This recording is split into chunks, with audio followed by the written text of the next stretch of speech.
Avoir un diagnostic comme ça, pour ces enfants, c'est difficile.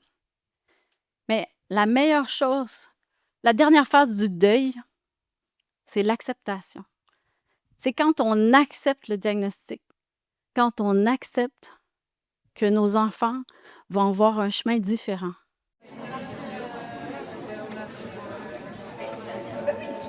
Notre prochain invité a 4 enfants et il y a environ 7 ans, un diagnostic a chamboulé la vie de sa famille et les a conduits vers une aventure inattendue. Elle va venir nous en parler. Merci d'applaudir très fort Edith.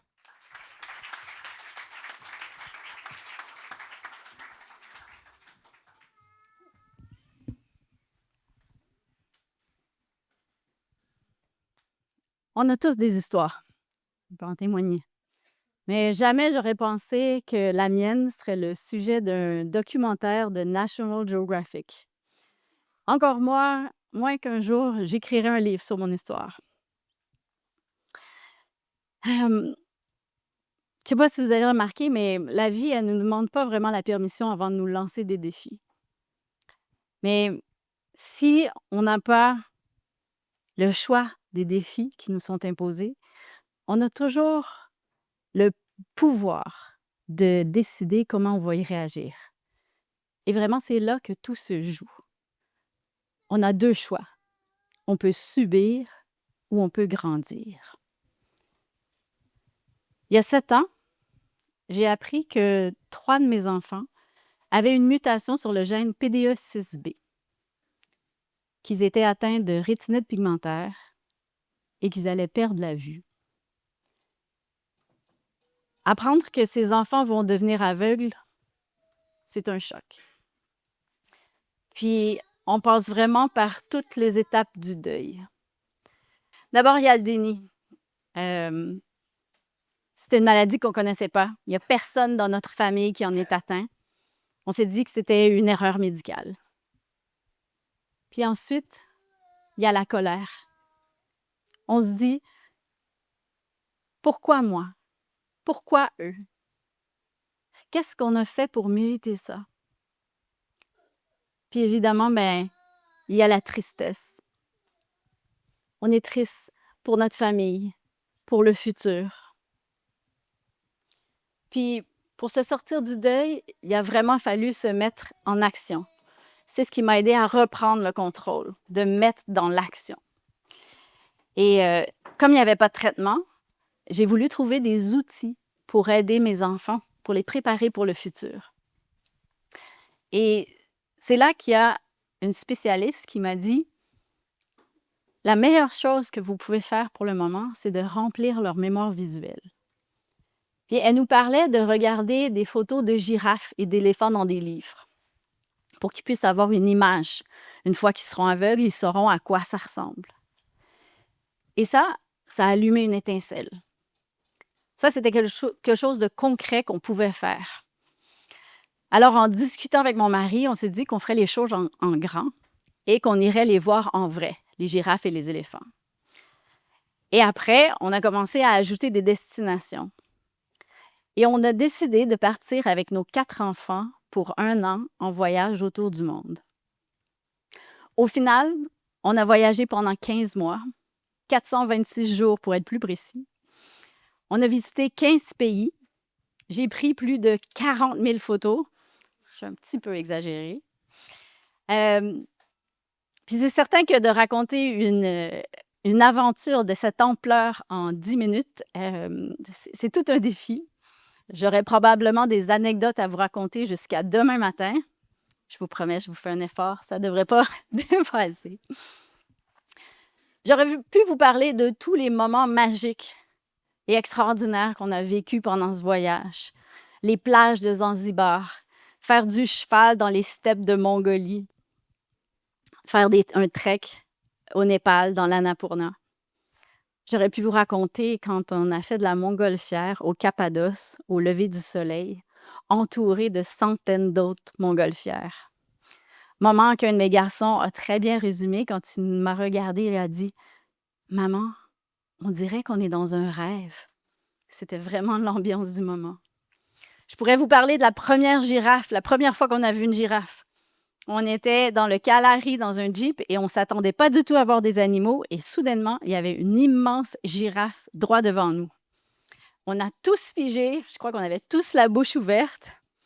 Et on était tellement surpris que Léo, mon deuxième garçon, il dit « Maman, est-ce que c'est une vraie? » Tellement la surprise était grande. J'aurais pu aussi vous parler de toutes les rencontres qu'on a faites à travers ce voyage. Parce que quand on part en voyage, on planifie les endroits qu'on veut voir, les activités qu'on veut faire. Mais au final, quand on pense à nos meilleurs souvenirs, c'est toujours autour de rencontres significatives qu'on a fait. Par exemple, un petit village en plein milieu du Népal où on est arrivé pendant une semaine et mes enfants, après quelques minutes, ils se sont mêlés au clan du village et ils ont passé toute la semaine ensemble. Ça a été très marquant comme rencontre. Et ces rencontres, c'est quelque chose qu'on ne planifie pas. Ce sont vraiment des cadeaux que le voyage nous offre. Puis je pense que c'est pour ça qu'ils sont si précieux.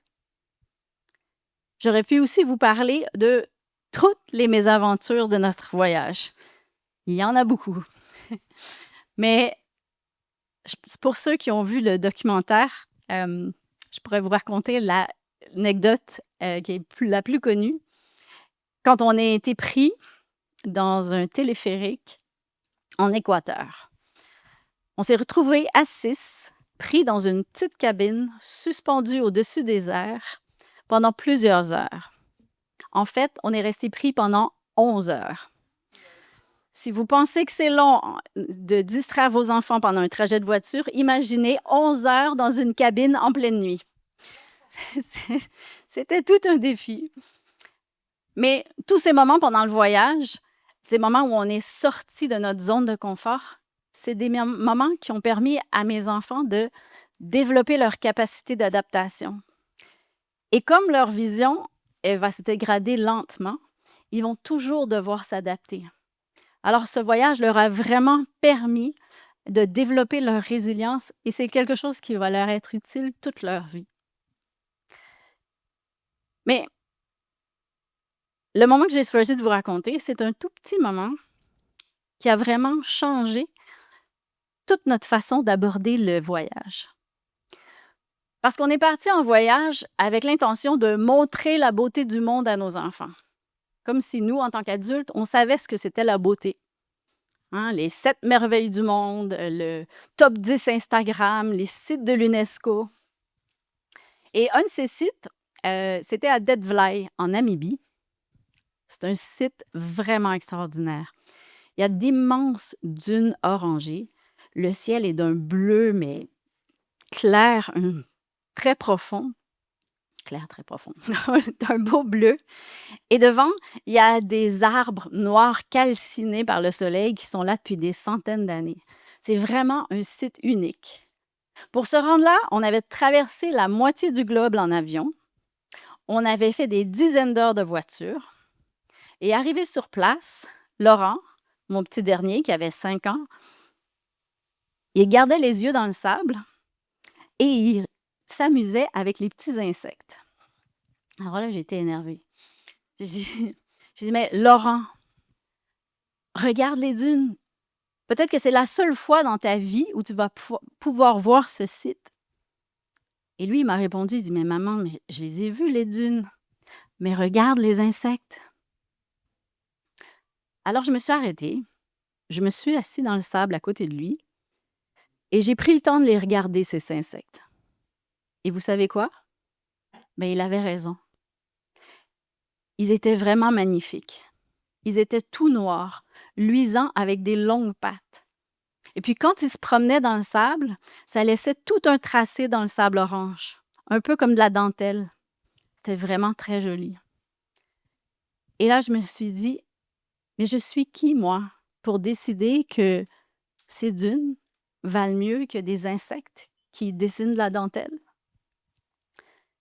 Puis j'ai réalisé qu'on a chacun notre perception de la beauté. Que la beauté, ce n'est pas un ensemble de critères. C'est pas même ce qu'on regarde, c'est comment on le regarde.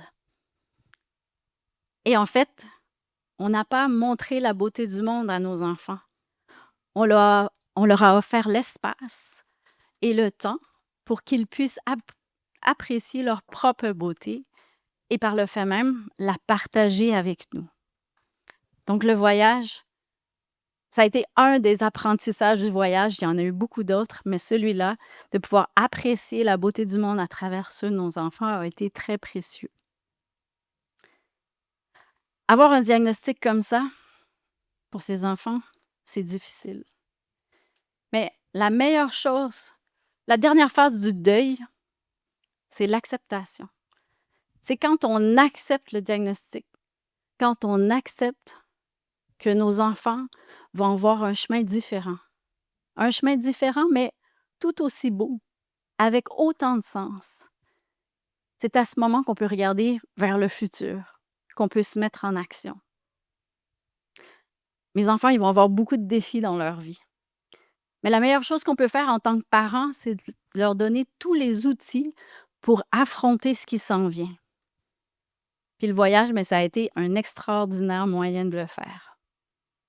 Et pour Sébastien et moi, Sébastien, mon conjoint, le voyage nous a permis de nous rassurer. Il a permis de confirmer que nos enfants avaient toutes les ressources pour affronter le futur et que peu importe ce qui allait arriver, ça allait bien aller. Et surtout, ça a permis de remplir notre vie de beaucoup de beauté, ce qui fait qu'en comparaison, nos problèmes, ils nous paraissent plus petits. Merci.